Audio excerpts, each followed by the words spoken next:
Personal story segment tonight. Some believe that Dr. Kermit Gosnell is the worst serial killer in American history. Yet few Americans know who he is or what he did. New book called Gosnell, The Untold Story of America's Most Prolific Serial Killer, comes out today and details the abortion doctor's grisly crimes in Philadelphia for which he's serving life in prison. How authorities caught Gosnell is an amazing story in itself. Joining us from Philadelphia, Jim Wood, detective who worked the Gosnell case. He's in shadow to protect his identity as he does undercover work. So, detective, how did you get on to Gosnell? He was simply an abortion doctor, right? No, he was also a prolific pill mill, prescription pill seller. Supposed to be legal, however, he was putting on the street thousands of prescription pills that were abused by people every day. So you got in on a drug beef and you found him doing what? We found him through the use of informants prescribing an enormous amount of prescription pills that were hitting the streets.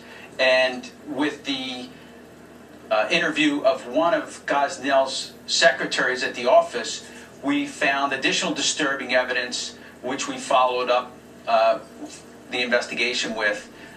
One of them being the death of Karnamaya Mangar, who was a patient of Dr. Gosnell's. Ultimately, we executed search warrants at the office, which, after interviews of the workers at the location and the fetuses that were recovered from the freezer of his office, revealed disturbing sights that I have never seen in my life before. Once the fetuses were exposed, you could see that their necks had been cut. The baby's necks had been cut. There was so many other disturbing evidence within the clinic.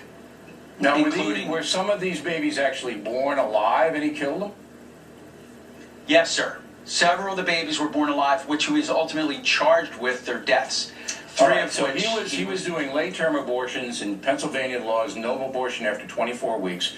He, I understand, made more than $1 million a year, catering to mostly poor women who were desperate. They came in. He didn't care what the term was. And if he had to birth the baby and kill the baby, he would do that. And you found baby body parts, you found blood all over the place, and then his own people turned against him and testified against him. Is that correct? Yes, sir, that is correct. Is there an estimate of how many babies that he destroyed? At this point, Bill, he was performing abortions for a very long time. I would estimate there have to be in the thousands that he killed without any regards for how he did it. That's very disturbing. All right. And it wasn't even a tough case to prosecute. The guy was found guilty on all kinds of stuff. Detective, we appreciate your good work. Thanks very much. Let's turn now to Ann McElhaney, who's a co-author of the book about Dr. Gosnell. So this story, pretty much underplayed by the media. I think if it's true that he killed thousands of babies, many of whom were actually birthed, and he executed them.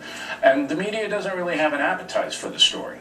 Well, the media should have an appetite. This is exactly the kind of story, if it bleeds, it leaves. They didn't like what this story tells you about abortion. They didn't like what it tells you about the law in America, that, if these babies had been a couple of inches in a different direction, if they'd been in the womb, it would be perfectly fine. In some states, but not in all states. Well, in Pennsylvania. Not in Pennsylvania. 24 weeks, though, in Pennsylvania. It's a lot. For your listeners, 6 months. Now, you wrote this book.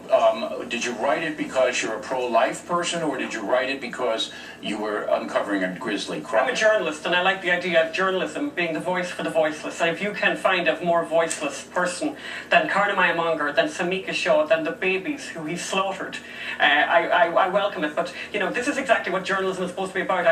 It's a privilege to be the person who gets to speak for these. Everyone in the country knows who Michael Brown is. We all know that name. We know who Trayvon Martin is. No one knows who Samika Shaw is. Samika Shaw, 22-year-old black woman, she's dead, and no one cares about it. That's why this book was written. Yeah, and she was killed in a botched abortion. Correct. Ms. Shaw.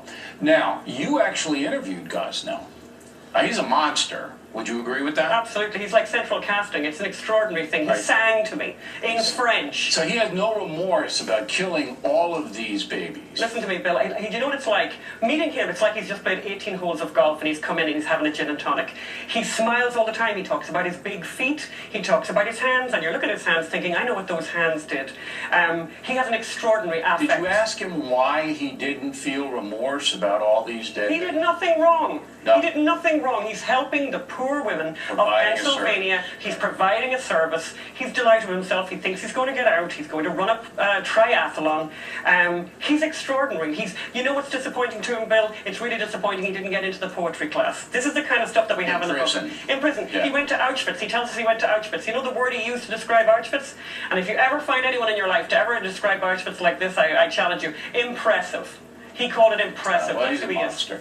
Now, you've made a movie off your book. That's right. All right? And Kane, right? Dean Kane. Dean Kane is the lead. Superman? Yeah. He's lead. But you're having trouble getting a movie company to distribute the film. That's right. We've Why? been to all the big ones, and lots of them have said, great movie, my God, this is an extraordinary story. Not for us. Too controversial. These are the same people, by the way, who released a road trip movie with Lily Tomlin collecting money for her granddaughter's abortion, and also the same people who did a rom-com on abortion. So it's a political It's a political thing. But They the don't like movie what the is story done says. already, The right? movie is done, You and got the so financing and we it's just need to finished. get it out there So independently. they like the movie, but it's too controversial. I don't Correct. want to distribute it. The book that you have, are you able to book yourself on programs? Are they, like I'm talking to you now, is it hard for you to get publicity? Isn't that amazing? I'm not on The View, you know? Shocker there, Bill, you know? Yeah. I think there's a real sense. I mean, we're very privileged to be on your show, and we know that you were great on this story, but a lot of people weren't. People don't want this truth out. People don't want You don't want to to know face that. the reality that you can have an abortion in America at 40 weeks, at 9 months. Who knows that? You can only compare the law in America to the laws in Pakistan and China.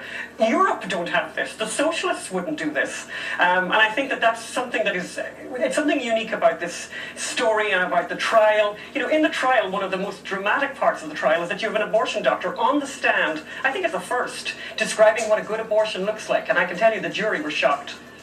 Well, he'll never see the light of day again, and that's good, Ann. And the book again is Gosnell, The Untold Story of America's Most Prolific Serial Killer. We come right back. Donald Trump's